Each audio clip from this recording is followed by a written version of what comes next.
of all urban tree stress can be attributed to the soil. So, what are we doing? What are we doing to prevent this? Are we doing anything to prevent this? If we know that the urban tree stress is related to soil, why do so many urban tree plantings fail? What are they doing wrong?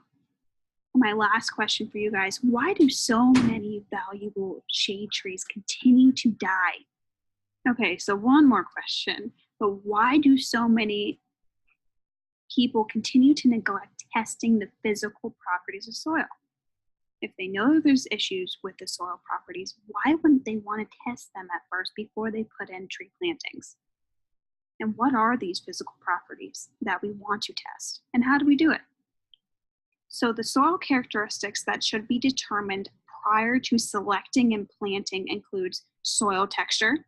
That's how much clay, silt, loam, sand there is. The soil depth, right? The effective soil depth. If there's soil compaction, what the soil drainage is like, and what is the soil structure. First, we're going to look at soil permeability. And soil permeability in general is infiltration. So we have texture, which is the sand, silt, clay. Compaction. We have soil structure, which we learned about last week, that it's granular, platy, or massive. And going back to infiltration. Infiltration is the process by which water on the ground surface enters the soil. So what about soil drainage? We have, texture is involved with drainage. So sand, we have fast drainage. Clay, we have poor drainage. What about the soil structure? We have granular and single grain, that is fast drainage, and massive and platy, that can be poor drainage. And then we also have compaction that plays into soil drainage. Now we know how to identify this with soil drainage, but how do we actually test for this? And this will be the perk test.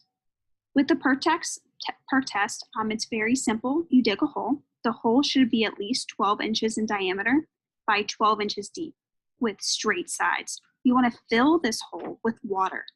Fill the hole with water and let it sit overnight.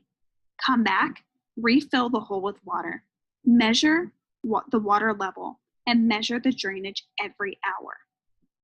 So the ideal soil drainage is around 2 inches per hour, with readings anywhere between 1 to 3 inches.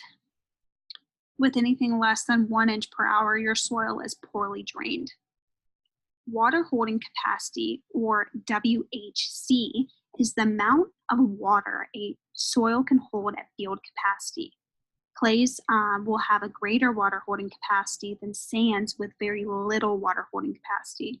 So soils with a lot of micropores will have a greater water holding capacity compared to soils with a lot of macropores. Then we have field capacity, and we already learned about this. The field capacity is the amount of soil moisture or water content held in the soil after excess water has drained away, and the rate of the downward movement has decreased. So here it just shows the water holding capacity by texture. So the more coarse the soil particles are, the lower the water holding capacity is. Soil texture determines a soil's water holding capacity. Soil compaction is another physical soil property that should be tested to determine how severe the compaction is. Soil compaction is defined as the process in which a stress is applied to a soil, causing the air to be decreased from the pores between the soil grains. Now, with the decrease in pore space, soil becomes dense. The drainage decreases due to the limited macropores, and plant roots have a very difficult time penetrating that soil because it's so compacted, and this often decreases plant health due to the roots not being able to expand. So now here we have undisturbed soil and then compacted soil. So with non-compacted soils, they should be made up of the typical soil components, with 25% air, 25% water, 45% mineral matter, and 5% organic matter. But here you can see with the compacted soils, they have 74% of the mineral matter, and then we only have 18% of soil, air, and then so on. So the general effects of soil compaction includes surface compaction, increased density, decreased infiltration, decrease of macropore space, and a decrease of variation. So how do we determine soil compaction in the field? Well, there's a couple things that we can look at. First, the surface roots. If you see any plants with, and you can actually see their surface roots, roots are not getting enough oxygen. So they gravitate to the top of the soil to get that oxygen, because what happens with compacted soils, there's a decrease in the macropore spaces. So as well as poor drainage, this can be due to soil texture. And then plants do not do as well. So maybe plants are wilting, maybe they're chlorotic, maybe they have poor root height as well, and dieback. And then you can simply get a shovel and try to dig into that soil. If you can't dig whatsoever, it's probably compacted. And another thing is, if you don't see any, say you're looking at turf, if you don't see turf growing in a spot, that might be due to compaction. If a plant can't survive in that area, there's something wrong with that soil. Now, what are some tools for determining soil compaction? The first one we have here is a cone penetrometer. And a cone penetrometer is a test used to determine different properties of soil and how much compaction, how much resistance there is with that soil. So the cone penetrometer is pushed into the ground, and the soil responds with different degrees of resistance. This resistance is recorded using a force sensor in the tip and is measured through PSI.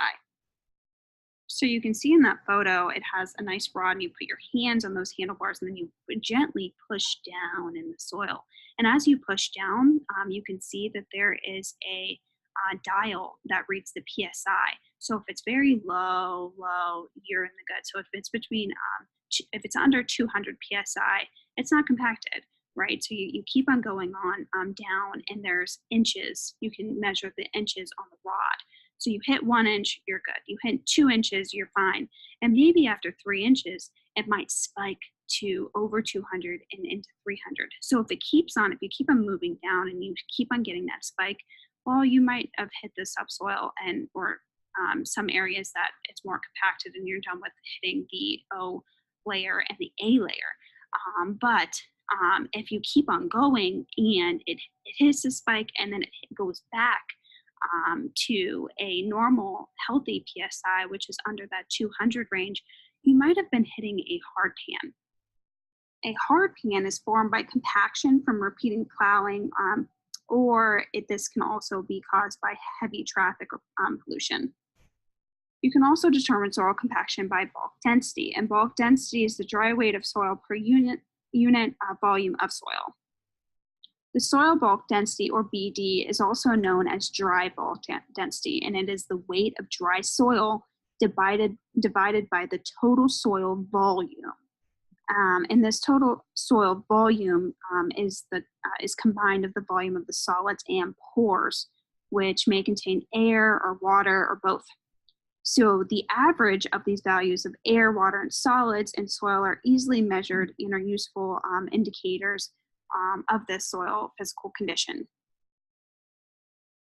So this is done through taking a sample of the soil using a bulk density sliding hammer, like you see in the photo here. You need to use this tool because it has a defined size. At the very bottom, as you can see a cone, that's where you're actually going to put that into the soil. That's a defined size, and we need to know the volume of it to put that into the equation. And then here we can actually see someone performing the bulk density sample. And then you just ask yourself, how much of the soil is actually solid? So this is done by getting that sample size, weighing it before and after it was dried. And this is definitely one of the most important measures to determine if the soil is compacted. Using the bulk density hammer, it takes kind of a longer time because you have to dry the soil. The cone penetrometer is pretty nice because you can instantly see if you have some compaction, what the degree of the compaction is. But for more accuracy, I definitely recommend the bulk density method. So clays have a lower ideal bulk density of around 1.1 compared to sandier soils at 1.6. Because clays have more micropores compared to sands, this inhibits drainage and airflow. Having high bulk densities inhibit this drainage even more. That's why you see these differences. Now here we have an example of good soil structure compared to poor soil structure. You can see that there is little macropores and an abundance of micropores. And this decreases macropores by crushing those aggregates, and micropores cannot be reduced unless the soil particles fracture, so they usually increase. And we also have the effective soil depth, and this is another important factor in testing for soil physical properties. The effective soil depth is the soil depth where the majority of the plant roots will be growing. Now, the effective soil depth and rooting depth depends on the crop that is growing in this area. So grasses typically grow, 3 to 4 inches deep, while trees and shrubs are at 8 to 12 inches deep. But you also have to look at that trees may be 3 times the diameter. Those root systems may be 3 times the diameter and spread. And then prairie plants may be 10 times larger than the shoots as well. So it all goes by what plant species you have and what's the characteristic for the root systems within those plant species. So roots like pore space and will grow where they can get that oxygen, as you can see here. And they also need to get water through this as well.